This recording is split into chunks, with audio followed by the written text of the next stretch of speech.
하나님께서 오늘 우리에게 주신 말씀 마태복음 21장 1절로 11절까지 말씀 함께 같이 봉독하겠습니다. 그들이 예루살렘 가까이 가서 감람산 벳바게에 이르렀을 때에 예수께서 두 제자를 보내시며 이르시되 너희는 맞은편 마을로 가라. 그리하면 곧 매인 나귀와 나귀 새끼가 함께 있는 것을 보리니 풀어 내게로 끌고 오라. 만일 누가 무슨 말을 하거든 주가 쓰시겠다 하라. 그리하면 즉시 보내리라 하시니 이는 선지자를 통하여 하신 말씀을 이루려 하심이라. 일러스되 시온 딸에게 이르기를 내 왕이 내게 임하나니 그는 겸손하여 나귀 곧 멍에 매는 짐승의 새끼를 탔도다 하라 하였느니라. 제자들이 가서 예수께서 명하신 대로 하여 나귀와 나귀 새끼를 끌고 와서 자기들의 겉옷을 그 위에 얹음에 예수께서 그 위에 타시니 무리의 대다수는 그들의 겉옷을 길에 펴고 다른 이들은 나뭇가지를 베어 길에 펴고 앞에서 가고 뒤에서 따르는 무리가 소리 높여 이르되 호산나 다윗의 자손이여 찬송하리로다. 주의 이름으로 오시는 이여 가장 높은 곳에서 호산나 하더라. 예수께서 예루살렘에 들어가시니 온 성이 소동하여 이르되 이는 누구냐 하거늘 무리가 이르되 갈릴리 나사렛에서 나온 선지자 예수라 하니라. 아멘. 오늘 말씀은 우리가 흔히 종료주일이라고 이야기하는 예루살렘에 입성하시는 그런 장면이죠. 낙이 타고 예루살렘에 입성하시는 그날 이제 예수님께서 그 주에 금요일 날 십자가에 달려 죽으시는 이제 일주일밖에 남지 않은 이제 그런 이제 마지막 순간입니다. 오늘 말씀에 보면 한 가지 재미있는 뭐 재밌다기보다는 좀 의미 있는 그런 사건이 하나 나와요. 예수님께서 나귀를 타고 예루살렘에 가셨는데 나귀를 어디서 구했느냐 하는 거죠. 원래 갖고 있었던 나귀가 아니고 뭐 제자들이 갖고 있었던 뭐 그 중에 한 어떤 나귀가 아니라 그냥 마을로 가서 한 나귀가 있는데 그 나귀를 가지고 오라라는 거예요. 그냥 그 주인이 황당하잖아요.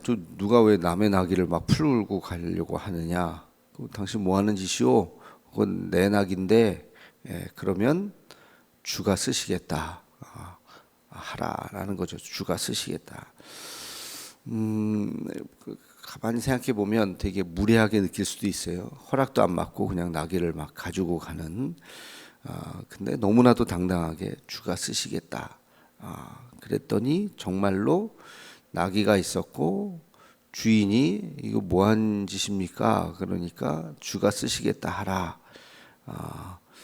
그랬더니 순순히 줬는지는 정확하게 뭐 표현은 없지만 하여튼 나귀를 줬어요. 그래서 그 나귀를 끌고 와서 그 나귀에 예수님이 타서 예루살렘에 이제 입성하는 그런 장면입니다.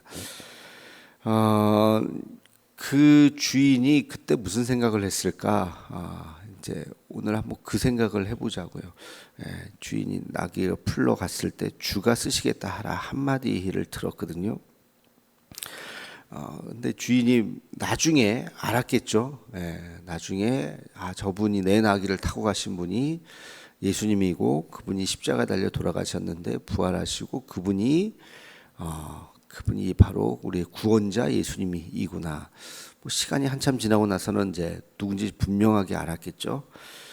그때 어떤 생각이 들었을까요? 와, 영광이다. 그렇죠? 그 하나님의 아들 예수님이 내 소유의 그 나귀를 타겠다고 제자들을 시켜서 그 나귀를 끌고 가서 얼떨결에 내가 그냥 허락했지만 그 나귀를 타고 입성을 했다. 야, 이게 얼마나 큰 영광인가. 그죠? 나중에 알고 나면 정말 소름 끼치도록 그것이 얼마나 큰 영광인지를 알고 아마 이 나귀 주인이 나중에 초대교회 때 유명한 크리스찬이 되지 않았을까 하는 상상을 해봅니다. 누군지는 모르죠. 이름도 안 나오고 그 이후의 스토리도 모르니까.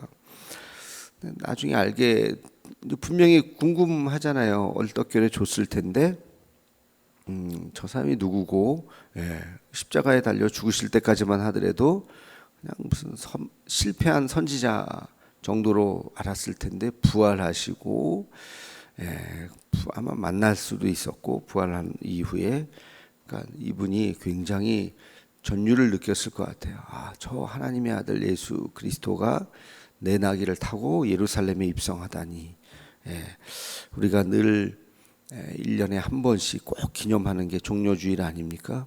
종료주일 때마다 이 나귀를 이야기하고, 나귀를 이야기할 때마다 나귀 주인을, 순종했던 나귀 주인을 생각하게 되는데, 근데 그 순간은 다 이해하지 못했을 것 같아요. 그렇죠?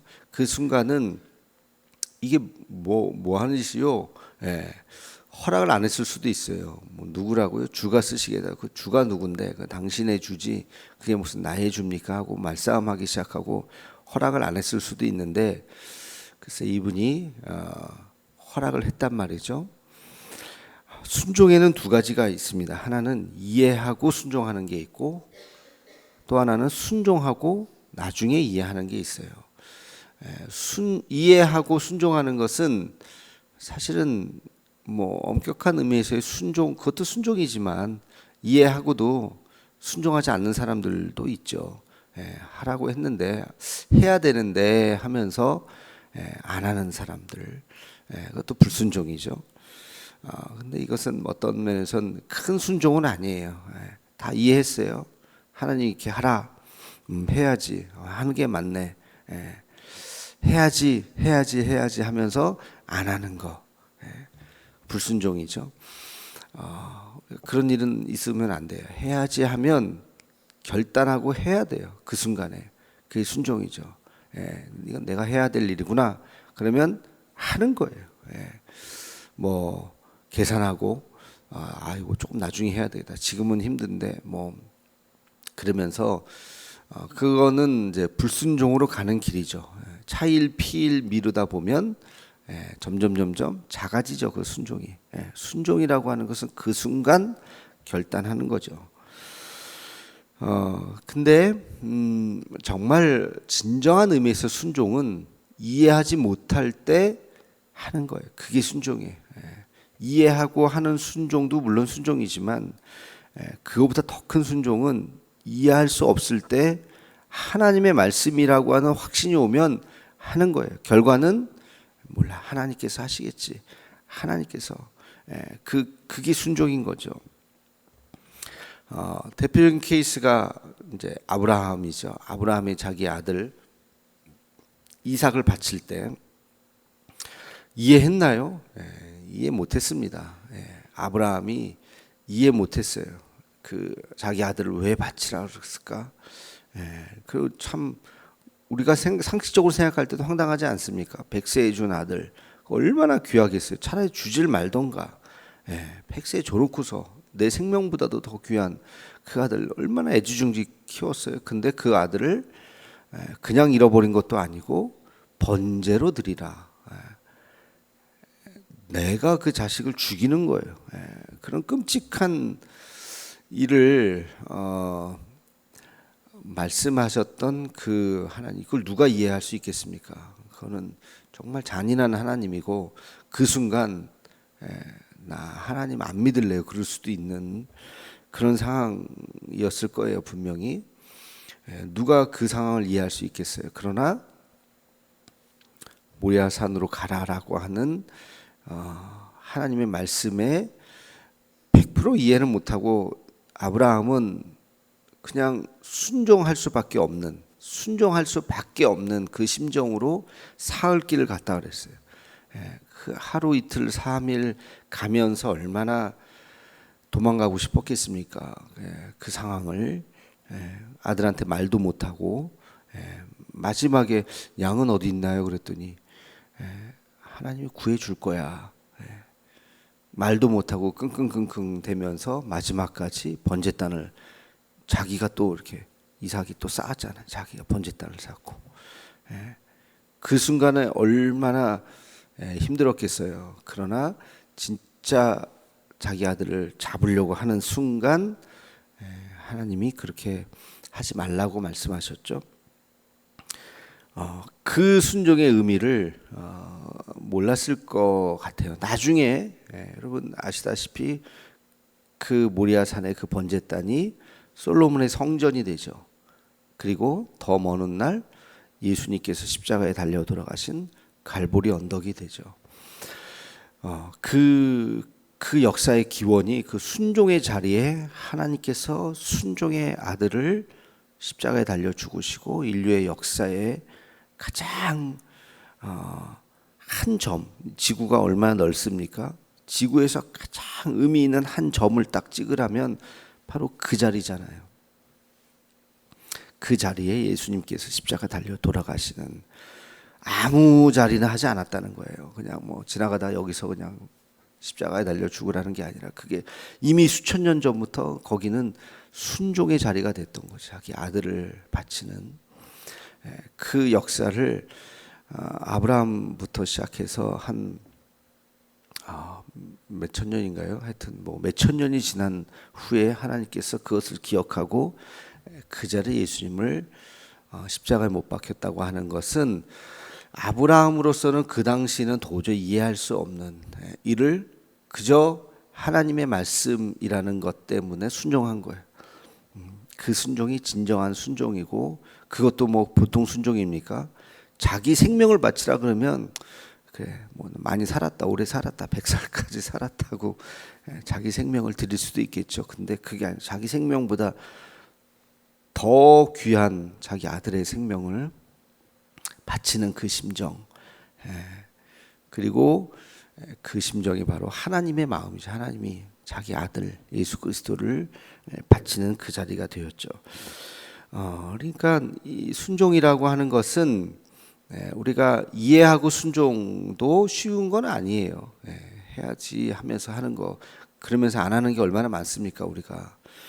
근데 하나님의 말씀이어든 왜 그러지 모르겠는데, 그래도 하나님의 말씀이라고 하는 분명한 확신이 있으면 내가 다 이해하지 못하지, 그러나 하나님께서 하시는 거지 하면서 엎드려 순종하는 거예요. 그게 신앙, 그게 오리지널 신앙이라고 하는 거죠. 우리가 하나님이 안 보인다고 징징대는 사람이 있어요. 하나님 안 보여. 뭐 보이면 믿어야지. 뭐 보이지도 않는데 뭘 믿냐. 근데 여러분 하나님이 보여 보세요. 하나님을 보고 믿는다? 그거는 믿음이 아닐 수도 있어요. 그건 믿음이 아니죠. 그냥 하나님을 보고 믿는 것은 그냥 사실이죠, 사실. 근데 신앙이 믿음이라고 하나, 우리가 믿음이라는 이름을 가질 때는 하나님이 기본적으로 안 보여야 돼요. 안 보이고 믿는 게 그게 믿음이지. 보고 믿는 건 뭐 사실 확인이지 뭐 그게 믿음이겠습니까? 신앙은 믿음이라고 이야기하죠. 볼 수 없도록 만든 거예요. 그래서 그 볼 수 없는 영역을 통과한 사람만이 믿음을 가지고 그 확신을 가지고 나아가는 거죠. 안 보이는 게 맞습니다. 보이면 그거는 신앙이라고 말할 수 없는 거기 때문에, 그래서 우리의 신앙은 보지 않는 것을 보는 것, 그리고 그 확신 가운데 나아가는 것, 이것이 믿음이다라고 하는 것을 여러분 꼭 기억하고, 이 낙이 주인, 이 뭔 일이냐, 이 내 낙이, 이 귀한 낙이를 갑자기 끌고 가는 주가 쓰시겠다. 그 얼떨결에 뭐 확신하고 주지는 않았을 것 같아요. 그냥 그 제자들의 권세가 너무나도 확실하게 다 가져가려고 하니까 우리 주인이 예수님이 쓰시겠다고 합니다. 뭐 다른 말도 그 말 그대로 가져가세요. 저 사람들이. 그리고 그 나중에 뭐 나게 돌려받았겠죠. 그리고 나서 주목했을 거 아니에요. 저 사람이 누군가. 십자가에 달리시고 부활하신 예수님을 만난 후에 얼마나 놀랬겠습니까? 그 믿음에서 우리가 하는 그 행동이 지금은 다 알 수도 없어요. 가르쳐줘도 몰라요. 가르쳐줘도 그걸 어떻게 알겠어요? 아이한테 인생의 큰 비밀을 그 어린 애들한테 가르쳐줘도 뭘 알겠어요. 살면서 알게 되는 거지. 살면서 그런 것처럼 가르쳐줘도 우리는 모르죠. 그러나 우리에게는 순종만 있는 것. 순종하고 순종하면 하나님이 외면하지 않으십니다. 하나님께서 우리에게 놀라운 은혜를 주시고 비밀을 주시고 그것을 깨닫게 되는 것입니다. 이 믿음의 순종이 있기를 주님의 이름으로 축원합니다. 기도하겠습니다. 거룩하신 주님, 우리가 이해하고 순종하는 일도 있지만 때로는 이해하지 못할 때, 그러나 하나님의 말씀이라고 여길 때 우리가 또 순종할 수 있는 믿음을 우리에게 허락하여 주옵소서. 하나님, 신앙은 순종인 줄로 압니다. 하나님의 말씀에 우리가 아멘으로 화답하고 따르며 힘들고 어려울지라도 우리가 그 고난의 길, 그 십자가의 길을 우리도 걸어갈 수 있도록, 순종할 수 있도록 인도하여 주옵소서. 예수님의 이름으로 기도하옵나이다. 아멘.